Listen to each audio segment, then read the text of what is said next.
Welcome to Crown TV. Immerse yourself with a captivating audio from our stories.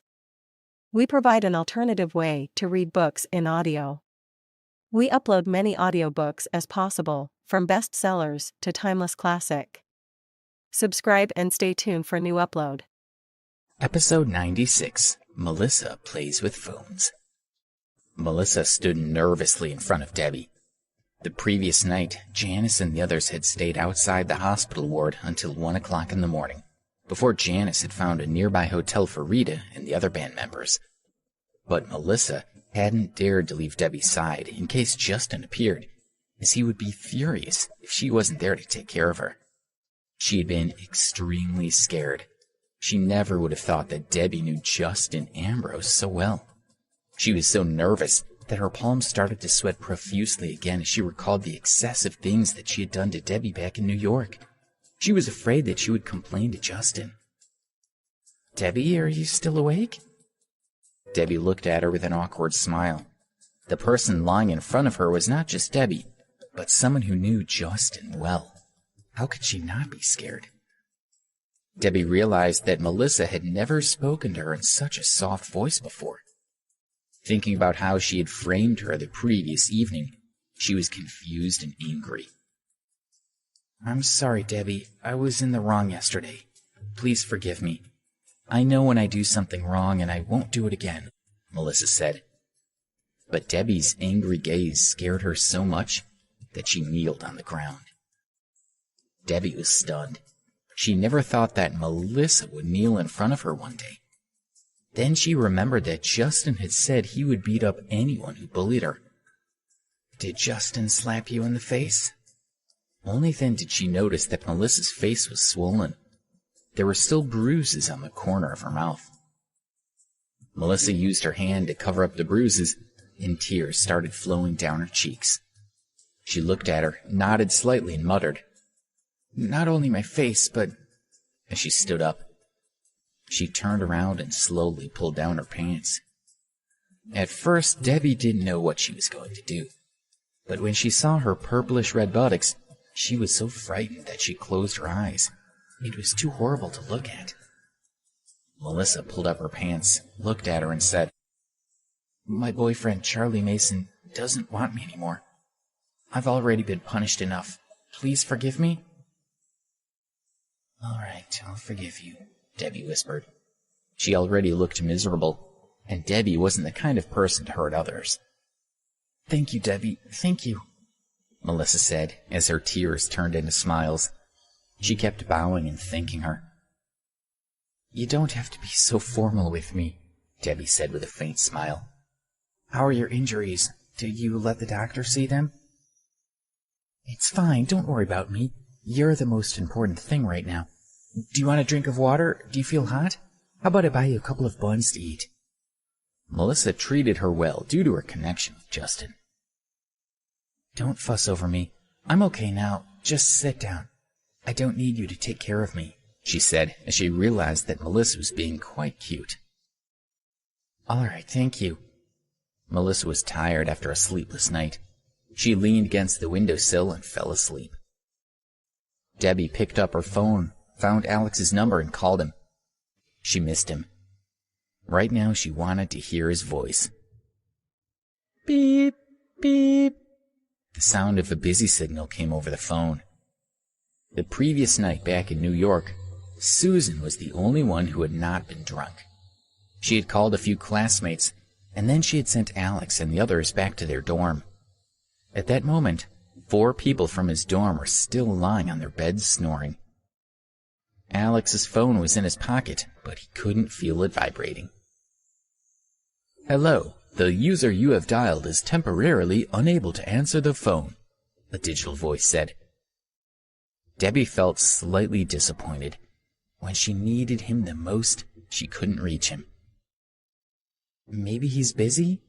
she thought as she put her phone down on the cabinet beside her. A nurse appeared to check on Debbie's condition. "You're recovering very well. There aren't any symptoms. You'll be able to go home and rest after a week," the nurse said with a smile after checking her over. "Great." Melissa looked at her and nodded with a smile.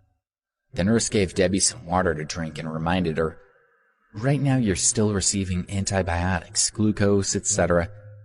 You may be feeling more tired than usual. Don't worry, because that's a normal reaction to your treatment. You should get plenty of rest and switch off your phone. That way it'll be quieter when you sleep." "Don't worry, I'll take good care of her," Melissa reassured the nurse. After saying that, the nurse picked up the report and record book and left. "Debbie, listen to the nurse and get a good night's sleep. I'll be watching over you from over there by the window," Melissa said while standing beside the bed smiling at her. Debbie nodded slightly and closed her eyes. After a while, she fell asleep. Melissa was about to rest by the windowsill when Debbie's phone rang from its spot in the cabinet. Only then did Melissa remember that the nurse had told Debbie to turn it off.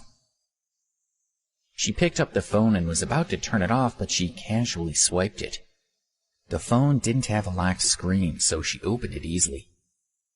When she saw the call log, she found that Debbie had just called Alex, but she hadn't been able to get through.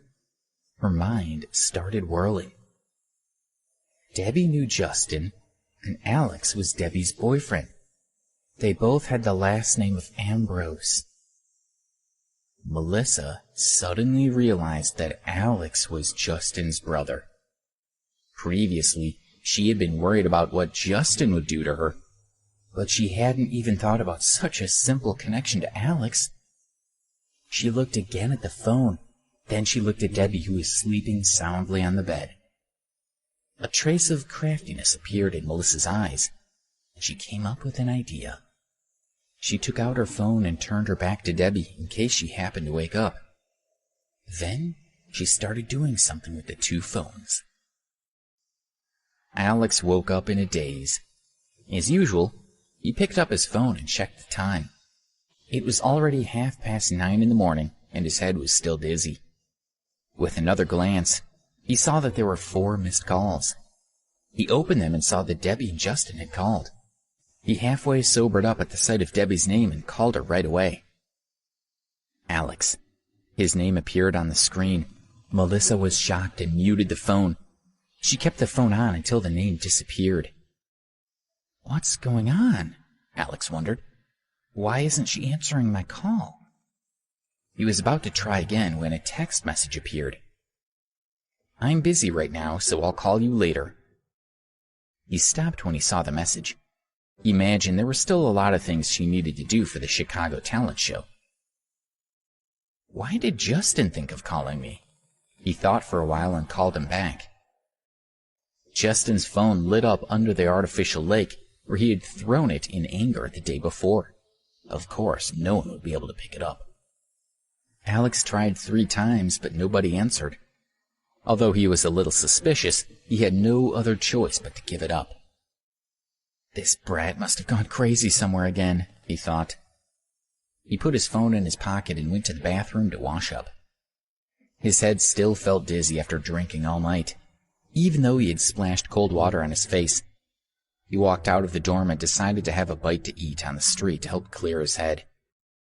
Walking from the dorm to the campus gate and breathing in the fresh air, he started feeling a bit better. "Hello, Alex." The beautiful lady walked over as he was about to step out of the gate. It was Kelly Phillips. She waved at him with a sweet smile. Looking at Kelly, his heart moved. He realized that he was happy to see her again. This was not a good sign. He subconsciously reminded himself to keep his distance from her. She walked toward him and smiled. "Hello." He greeted her distantly with a slight nod and continued to walk, which made her feel a bit embarrassed. "Alex," she called after him, but he didn't even turn his head. She sighed softly, took 2 steps forward, and followed behind him. "Wait for me." She increased her pace to keep up with him. She looked at him and tried to get closer. She asked, "Have you eaten? What are you planning to do?" "No, let's eat," he said, but he didn't even look at her as he walked forward.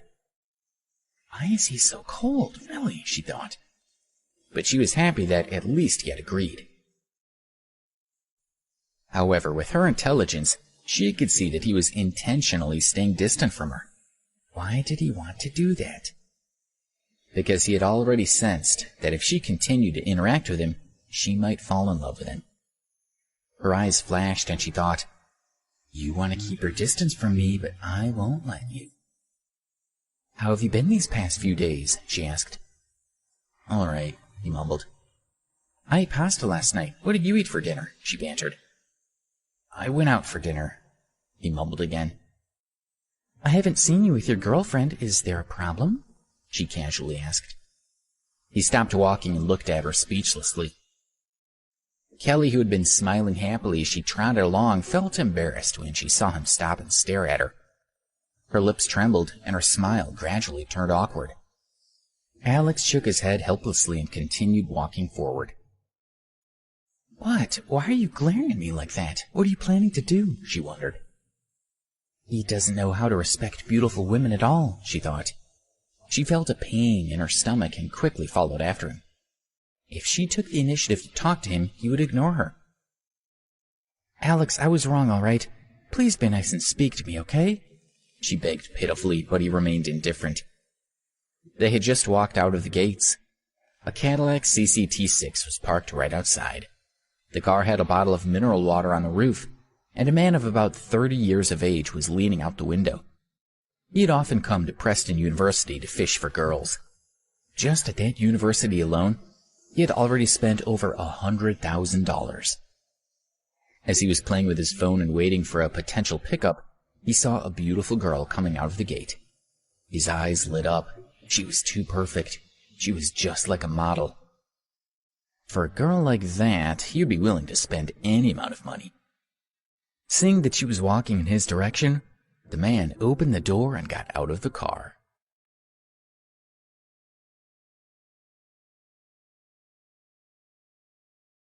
Episode 97, Alex Meets the Cadillac Man. Kelly's gaze was fixed on Alex, who had just walked past the Cadillac. She didn't notice the other man standing next to the car at all.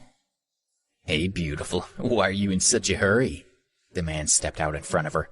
Seeing her at such close range made him even more excited. She was far from average, with her bright eyes, white teeth, and magnificent figure. Kelly looked at the man speechlessly. She wanted to dodge to the side, but he stood directly in front of her. "Beautiful woman, don't go. Get in the car," the man said as he was looking at her face. "Scram!" she snapped at him. Looking at his lewd smile, she took a cautious step backwards and cursed at him fiercely. "Even your voice is so nice," he said while shamelessly smiling. His brain and body were already very excited. He had only one thought on his mind, which was to get this girl into his car. "Beautiful girl, come on. I'll buy something for you when you get in the car," he said in a soothing voice. The man's mind was completely occupied by her. He opened his arms and pounced at her. "Ah!" She covered her ears and screamed. Whack! The man was about to grab her when a large fist landed on his head. "Ah!" He staggered to his right and his ears buzzed. He was angry. He turned around to attack his assailant and found Alex staring at him. Alex punched the man again with his big fists. He grabbed the man's hair and kicked him back into the Cadillac. The man's two front teeth hit the side of the car, covering his mouth with blood. "Get out of here!" Alex shouted at him. He was completely confused by Alex's demand. He ran into the car in a panic, then drove off like a wisp of smoke. Only then did Alex look at Kelly to see if she was hurt, but he found that she seemed to be staring at him with loving eyes. He was stunned for a moment before he turned around and left her standing there by the gate. She followed after him. "Alex, thank you," she said as she rushed beside him. He was indeed the hot-blooded man who had saved her that day. "Can you stop following me?" He stopped to look at her as he spoke. She stared quietly into his eyes. "I won't disturb you. If you find me annoying, I won't say anything either." She felt more and more that Alex was the right person for her. "What are you following me for?" he exclaimed. "You should know that I like you," she said boldly. "I'm telling you, I don't feel anything for you," he said worriedly. Nonsense. If you don't like me, then why did you save me just now? She didn't believe that he had protected her only out of a sense of justice. Her words made Alex's mind freeze. He knew that he had been really worried about her a moment ago when he had heard her scream. That was not a good sign. He had to stop this. Miss Phillips, you have such a good family and life. I'm just a poor student who's worth nothing. I really don't understand. But why do you insist on following me? He asked with a frown. That's right. You've already said it very clearly. My conditions are good, but you're only a poor student. Why do you look down on me? She said as he gazed directly into his eyes. Alex didn't know how to reply to her. He just looked at her angrily for a second, then turned around and walked ahead of her. She was determined to follow wherever he went. Talking to her now would only make him more disgusted with himself. He walked up to a stall on the street and asked for a plate of fries. She silently sat beside him as he pretended that she didn't exist. What would your girlfriend like to eat? The food vendor asked him. Alex was speechless. He tried to explain to the vendor that he had nothing to do with Kelly, but she spoke first. I'll have the same as him. The vendor prepared a plate for her. She smiled lightly, but Alex's face had grown dark. 2 plates of fries were served at the same time. Alex grabbed a few mouthfuls. He didn't care about Kelly at all, so he paid the bill and left. Miss, you two had a fight, right? This won't do, the vendor said to Kelly while she was still eating. She smiled faintly at the man. Then her gaze shifted to Alex's figure as he was leaving. She stopped eating and stared at his back until she could no longer see him. Debbie was still at the Chicago General Hospital. She had slept for more than 3 hours straight, but she started to wake up slowly. Debbie, you're awake. Melissa, Janice, and Rita were all next to her bed. Katie and Olivia stood off to the side of the room. What are you all... Debbie was not used to so many people looking at her. She wanted to sit up, but the others held her arms back down on the bed. Don't be like this. I'm fine. You guys are busy with your own things. Don't worry about me, she said as she looked at them. We're all fine. Right now, it's your well-being that's the most important, Katie said. That's right, Debbie. If you need anything, just tell me. I'll make sure you eat properly. When I came up, I brought some pineapples. I'll give you some to eat, Olivia said. Rita looked at Katie and Olivia with displeasure. While Debbie slept, the 2 of them had been anxiously walking around and mumbling to each other, writing drafts, and practicing how to talk to her when she woke up. No need, Debbie smiled faintly. She was not a vengeful person. Janice, when are we going back to New York? She asked. Before they had departed for Chicago, she had heard from Janice and a few others that they had already booked their return flights. Don't worry about that, Janice replied, holding her hand.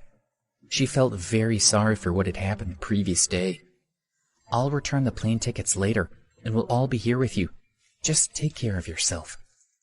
Originally, Janice had been prepared to stay with Rita to take care of Debbie, but Melissa and the others also took the initiative to stay. If they were to leave now, it could impact Debbie's recovery. Don't do that. After hearing Janice's intentions, Debbie rejected her idea without a second thought. She never wanted to delay other people's plans because of her matters.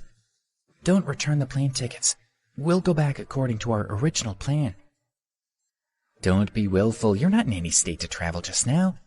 You don't need to worry about us. And you haven't got much to do in New York right now anyway. What's your rush to get back? We'll all stay here while you recover, Janice said, because she wanted her to get better as soon as possible. That's right. Debbie, don't think too much about it, said one of the girls. We're all part of the same group.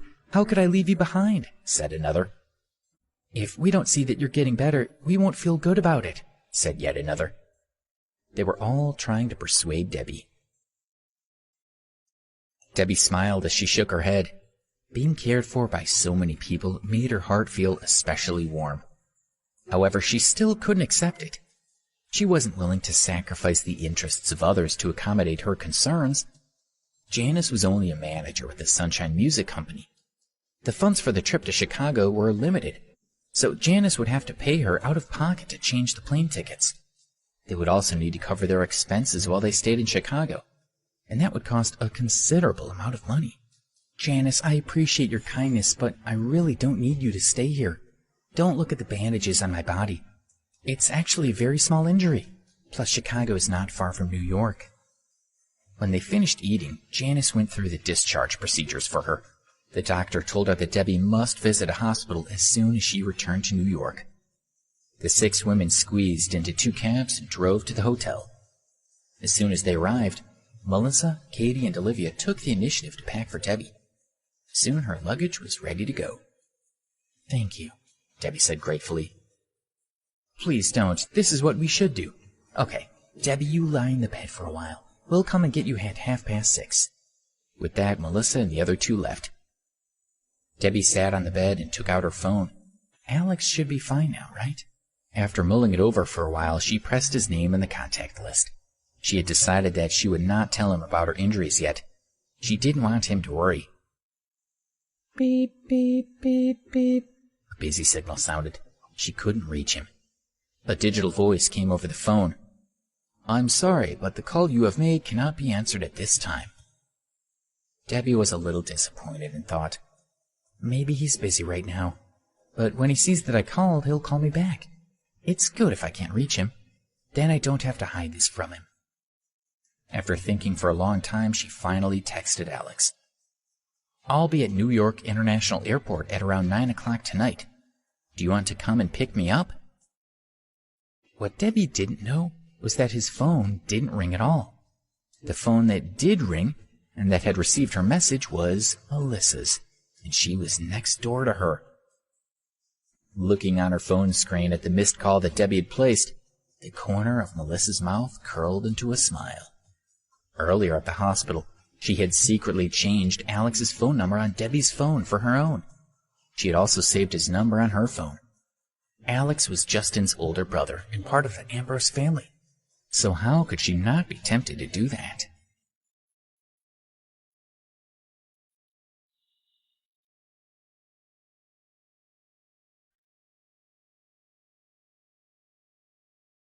Episode 98. It Feels Weird. That morning, when Debbie had fallen asleep, Melissa had outlined the entire plan in her mind.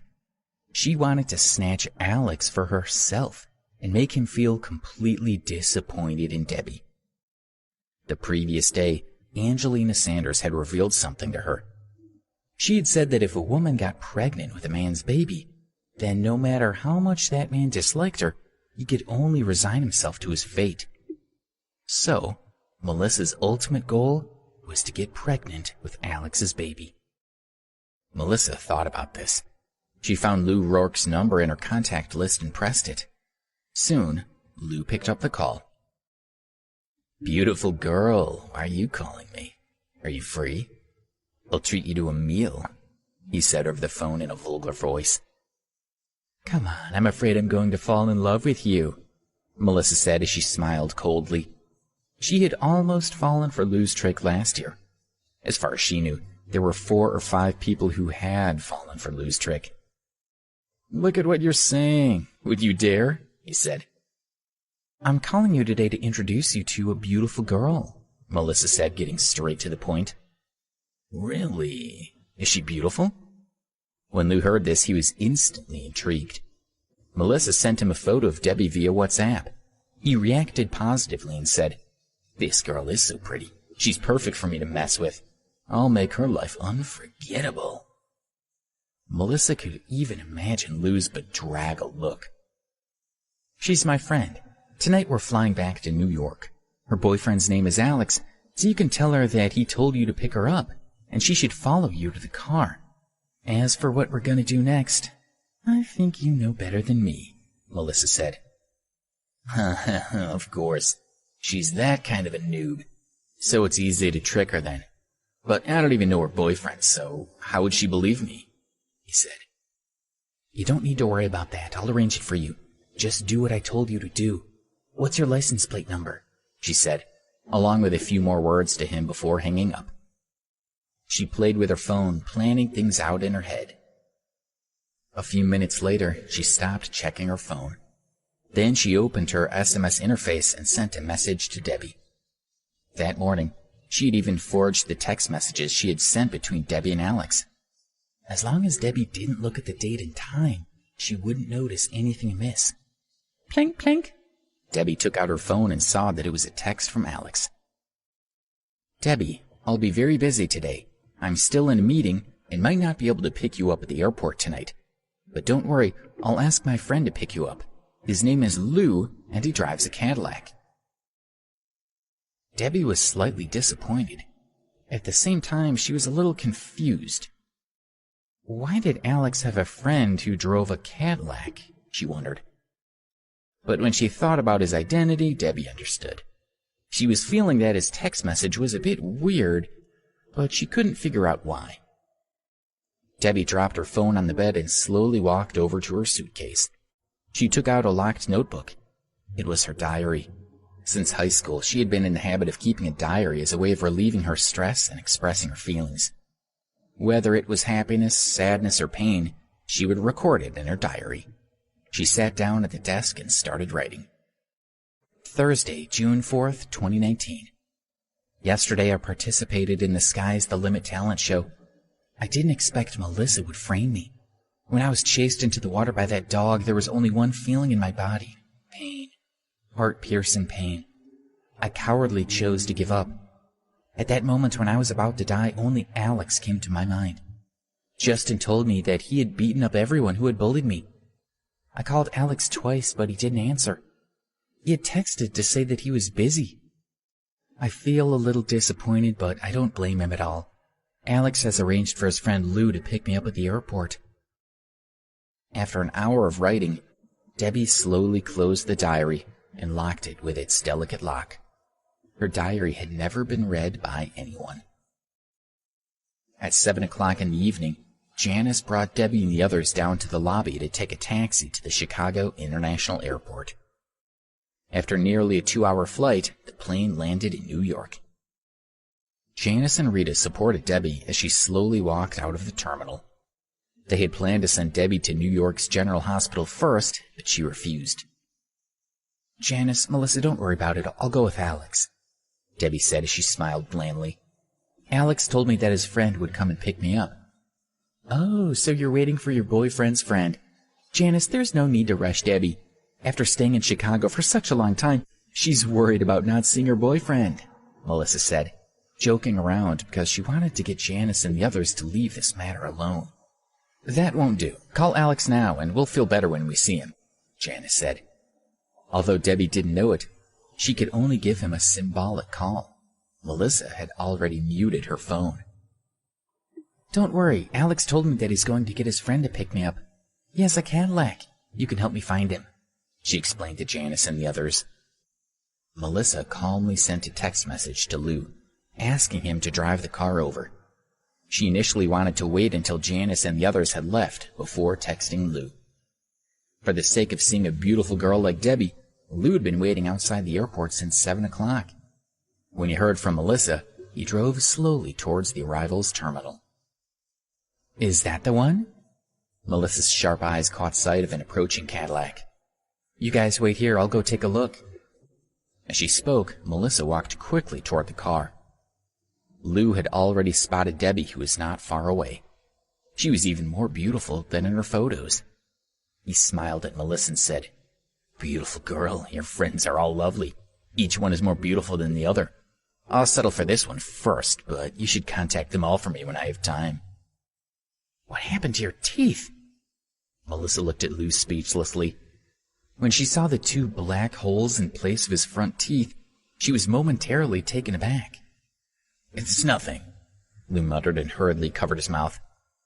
How could he say that he had been beaten up by someone because he had harassed a girl in front of Preston University? Give me some of your knockout drugs, Melissa commanded as she extended her hand toward him. She was familiar with his technique and knew that he had drugs on him. What? He asked. What's with all the nonsense? Do you have it or not? If you don't take her today, will you still want to sleep with her? She said. Sure, here.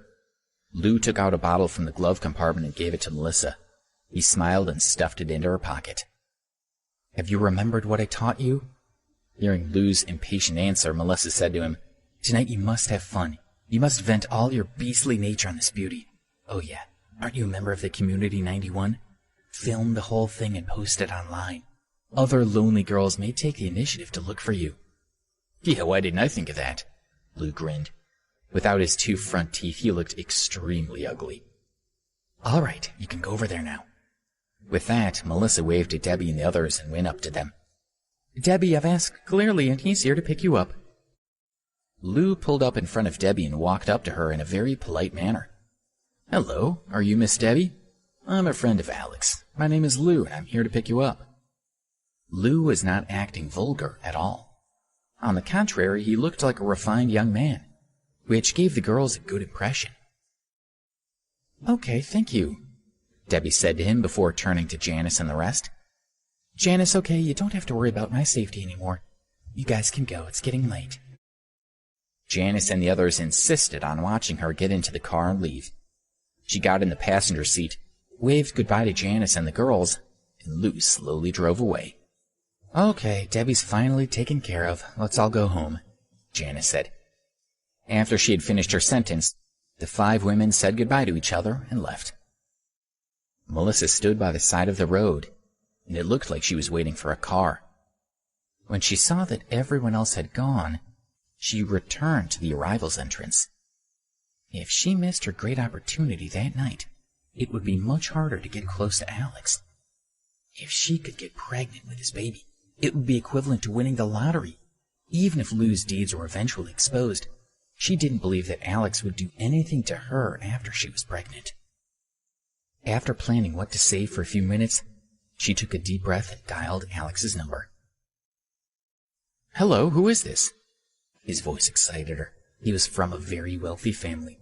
Hello, Alex. I'm Melissa, Debbie's friend from the girl group. We've met, Melissa said with extreme gentleness. She was a little nervous. After all, she had looked down on him so much before. Why are you calling me? His voice became colder. He indeed didn't like her very much, but he was a well-mannered man. At least he should first listen to what the other party had to say.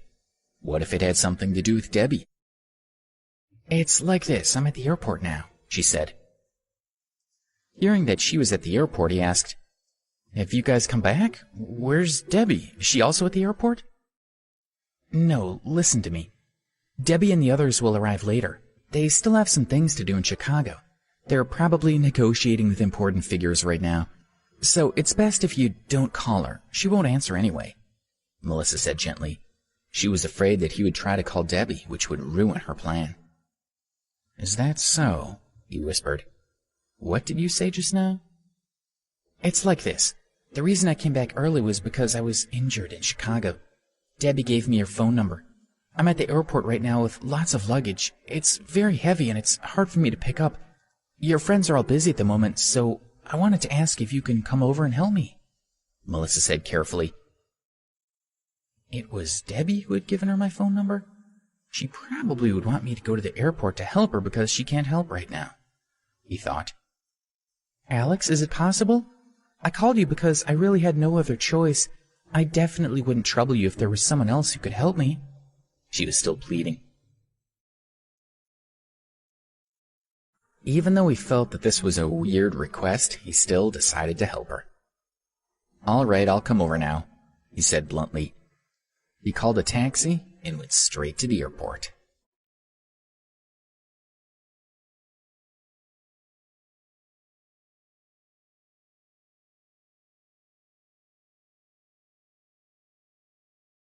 Episode 99, A Night of Horrors. Alex got a taxi and quickly arrived at the airport terminal. When she saw him, Melissa waved excitedly. Alex sighed and walked over to her. When he saw the bruises on the corner of her mouth, he was quite surprised. He thought her foot or arm would be injured. He would never have suspected that her mouth injury was caused by Justin. Let's go. Where is your home? He picked up her luggage and walked with her to the side of the road. They called a taxi and drove to her building. He helped her carry her luggage up to her apartment, where she lived alone. Thank you so much, Alex. Let's have dinner together. I'll make it. She looked at him passionately. No need. If there is nothing else, I'll be leaving. With that, he walked toward the door. Wait a minute, she shouted excitedly. How could she miss such a good opportunity? Looking at the bewildered Alex, her mind was a mess. Drink some water before you leave, then it won't feel so bad. After all, you've helped me so much. Sure, he said and nodded. Seeing her expression, he could see that she felt quite uncomfortable not thanking him properly. All right then, you sit here. I'll go get you some water, she said. She was overjoyed when she heard him agree. She took a glass out of the cupboard and noticed that he was looking at his phone. She secretly took out the bottle from Lou and poured some powder into the glass. She filled the glass with some water and swirled it around a little until the powder dissolved, then filled up the rest of the glass and brought it over to Alex.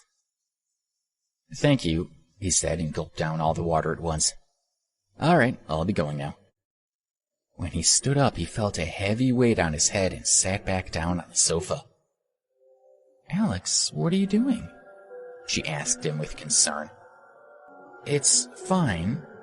He didn't know that she had drugged him, so he thought it was his fault. He scratched his head to resist for a while, but in the end he couldn't hold on anymore and slowly fell asleep on the sofa. Alex? Alex? She called out a few times beside his ear. He didn't react at all. The corner of her mouth curved up. She put her hands under his armpits and slowly dragged his heavy body toward her bedroom.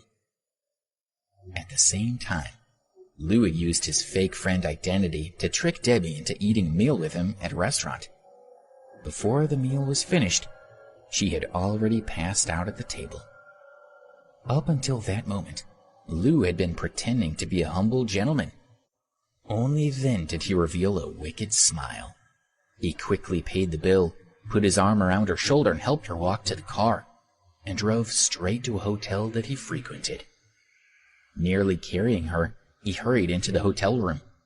He pushed the semi-unconscious Debbie onto the round bed, causing her to fall onto it. But she didn't react at all, as if she was asleep. He looked up and down her body. He quickly took off his clothes and walked toward the bathroom.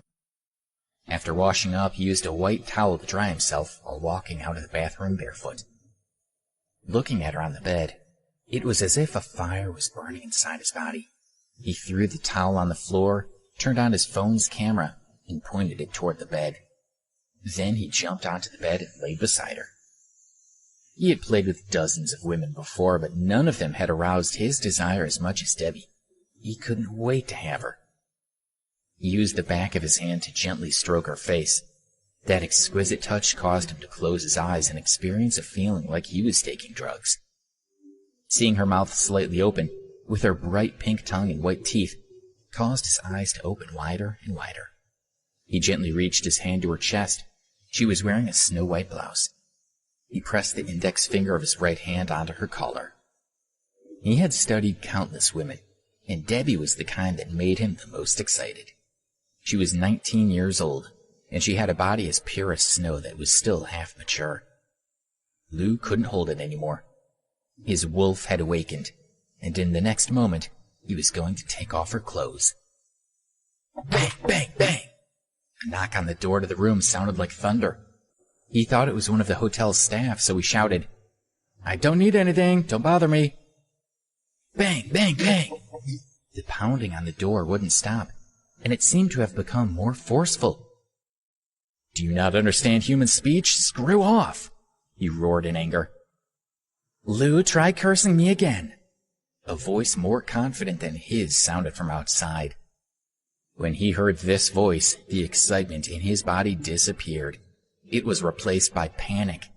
The person shouting outside was his wife. He could only live such a leisurely life with the support of his wife's family. Without his wife, even eating would be a problem for him. "Wifey, why are you here?" he asked as he quickly got off the bed. If his wife saw that he was having a secret affair, he would be done for. "Wait a moment, I just finished my shower."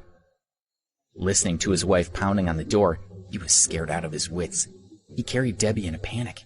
He tore off the bed sheets and tied the sheets around her armpits. Now he had no choice but to hide her. He quickly continued to wrap her in the sheets.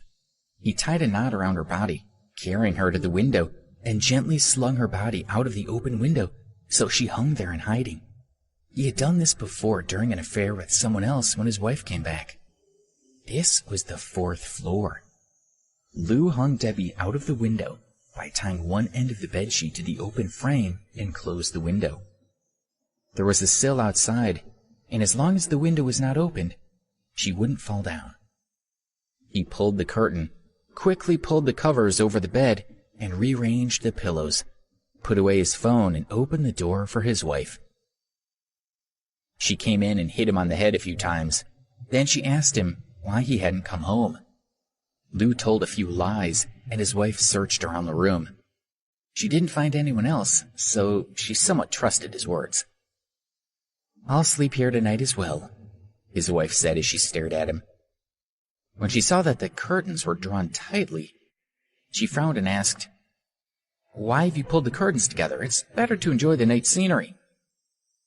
As he spoke, she walked up to the curtains and pulled them open. "What is—" His wife saw the sheet stuck in the window. "Don't move." Lou couldn't help but yell out loud. He rushed over to stop her, but she had already opened the window. The two of them simultaneously looked down as a white shadow fell, landing on the ground with a thud. "Lou, you actually dared to kidnap someone." His wife pointed at him and cursed. "I'll explain it to you when we get back." Now that Debbie had fallen, he wasn't scheming about cheating. It was more important for him to find out what had happened to her. Did she fall to her death? What if she gets run over by a car? He thought. "Why are you still standing there? Hurry up and go down!" his wife also shouted. The couple hurriedly ran out of the room and went straight down the stairs. It took them 3 or 4 minutes to reach the ground outside the room's window. But when they got there, they were both stunned. There was no one on the ground. The road was quiet, as if nothing had happened. "Lou? Where is she?" His wife didn't understand what was going on. "How should I know? Maybe she was taken to the hospital by a passing car, or maybe someone else saved her." He was extremely nervous. If Debbie was sent to the hospital, she would definitely find out about him. "Let's go home," he said in confusion. "You kidnapped someone, threw them out the window, and you want to go home?" His wife scolded him angrily. "What do you think I should do? Don't forget, it's because of you that she fell down. You better pray that she isn't dead," he said fiercely to her. The two of them checked out of the hotel and went home.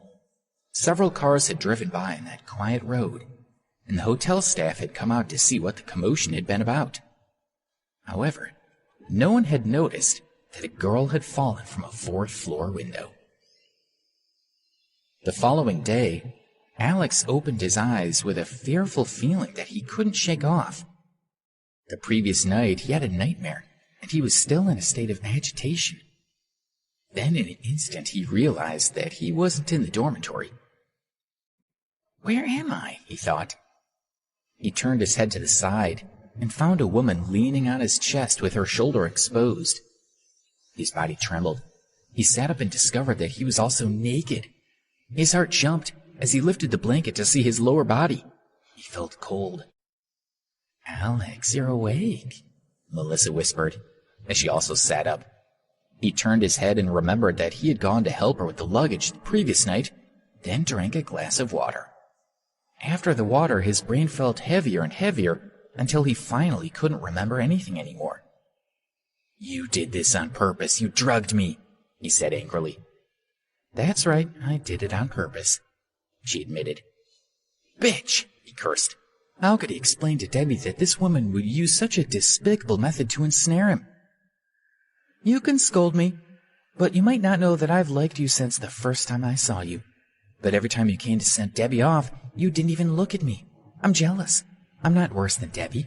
Why did she get you and not me?" She started to make excuses for her actions. "Just pretend this never happened. If you let Debbie know about this, I'll make you regret it. From now on, you'll be you and I'll be me. Don't ever show your face in front of me again," he said to her coldly. As he said that, he lifted the blanket and started to put on his clothes. "Alex, how can you treat me like this? I've handed myself over to you," she said as she sobbed behind him. He turned around and saw her slowly lifting up the blanket. There was a glaring red patch on the white bedsheet.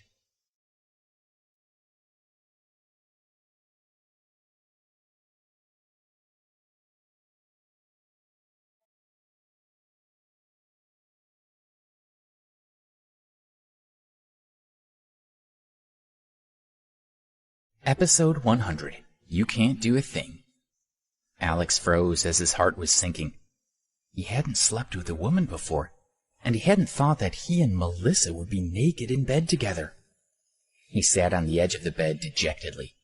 His face was burning, and an image of a person appeared in his mind. Debbie. How could he even tell her how sorry he was after doing such a thing with another woman? If Debbie knew, how could she bear it, he thought. Just then, 2 arms hugged him from behind.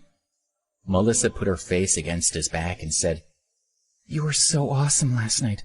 Although you were in a daze, but you still held me tightly. It was like you were sleepwalking. In your hands, I was like a weak little lamb. I tormented myself until midnight before I snuggled into your arms and fell asleep."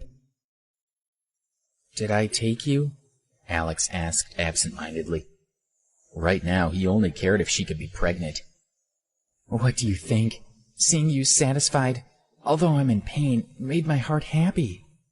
Her eyes flickered as she said softly, "Don't worry, I'll give birth to a son for you." "No need," he said in a low voice. As he spoke, he slowly removed her hands from around his waist and stood up with his back facing her. "Rest well for 2 days and get an abortion as soon as possible if you need one. I'll give you $5 million as compensation." After he finished speaking, he continued putting on his clothes. "No, I don't want any money. I want you. Alex, how can you say such words to me?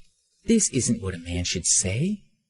Melissa, who was now sitting on the bed, looked at him angrily and said, $5 million is nothing. You're rich. If I marry you, $5 million will mean nothing. The reason this happened is because you drugged me. This isn't from the heart. I won't admit this child is mine. If you don't listen to me, I'll have a way of making this child disappear. But there won't be $5 million for you. I hope you think about it carefully," he said coldly as he finished getting dressed. "Are you really that heartless? I gave you the most precious thing, and now you're not only not with me, but you're even forcing me to get rid of the baby? Are all the things I've done for you so worthless?" she said, crying while she sat in bed. "I've already said that I'll give you $5 million as compensation. I hope you can make a wise decision," he stated as he walked out.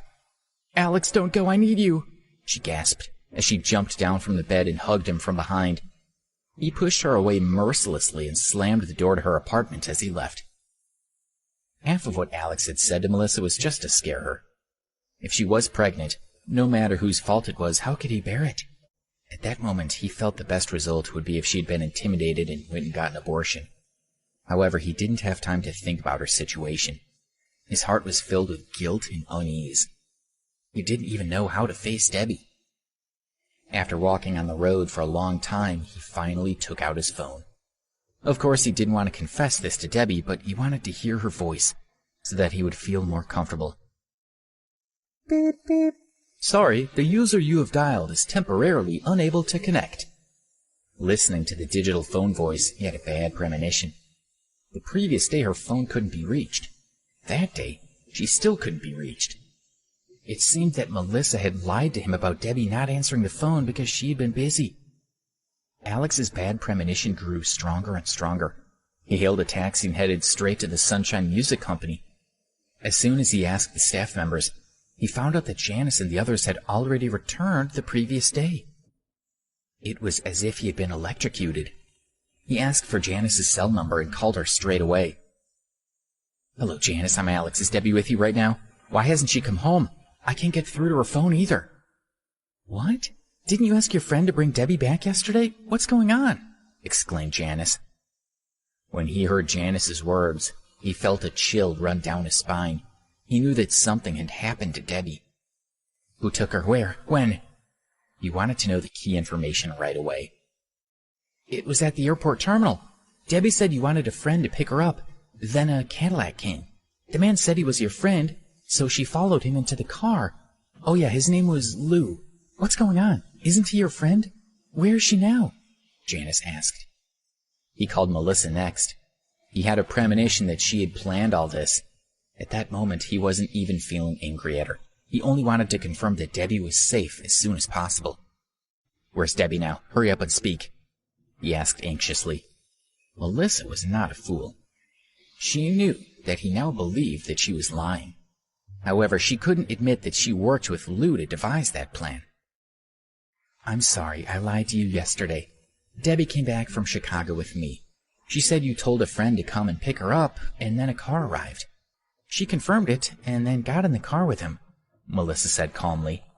I know you're lying to me. You asked someone to take Debbie away. Tell me where she is now. He became anxious. It really has nothing to do with me. If you don't believe me, you can ask Janice and the others. Ask if Debbie personally said that she would be picked up by your friend, she said. Alex didn't have time to judge whether Melissa's words were true or false. I already know what you said. Do you have any other clues? He asked.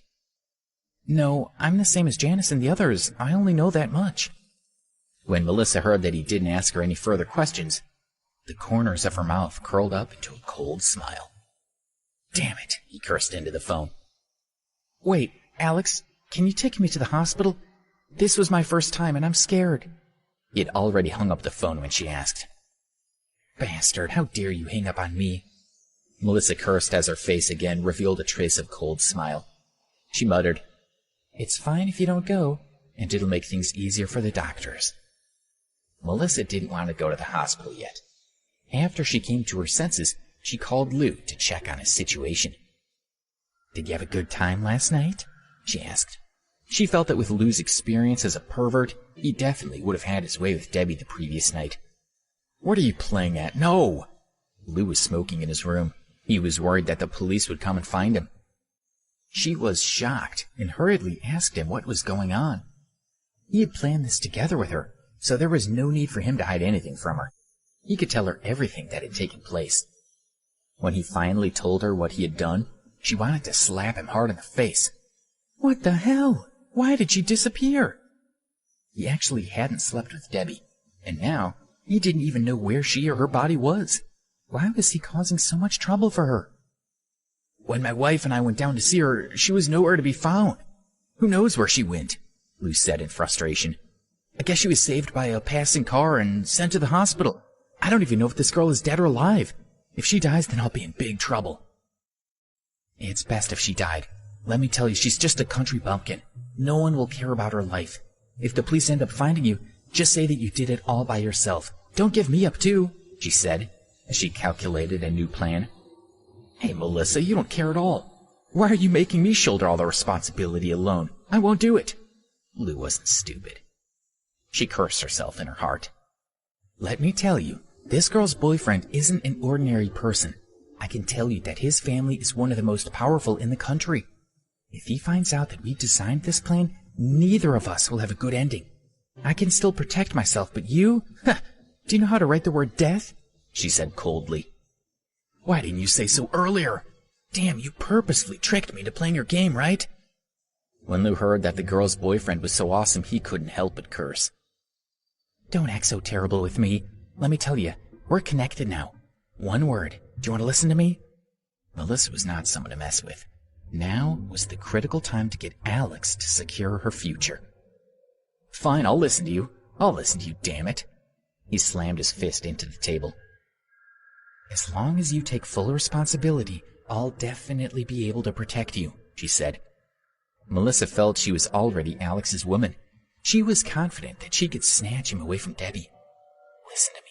We don't know what happened to Debbie. The best outcome is if she's still alive and can't remember anything. If that's not the case, then you'll have to find her. If you need compensation, I'll pay you for it. After this incident is over, I'll give you $2 million. $2 million? You have that much money? He understood what she was saying quite well. Although she was a rich girl, it wouldn't be easy for her to give him $2 million. But if she could, it would be a good deal for him. I'm already in a relationship with her boyfriend, and I'll be marrying him soon. Like I said, his family is one of the country's top families. Do you think I can't get hold of $2 million? Melissa said lightly. She believed that her plan would succeed. Thank you for listening to Crown TV. Please don't forget to subscribe, share and turn on the notification button.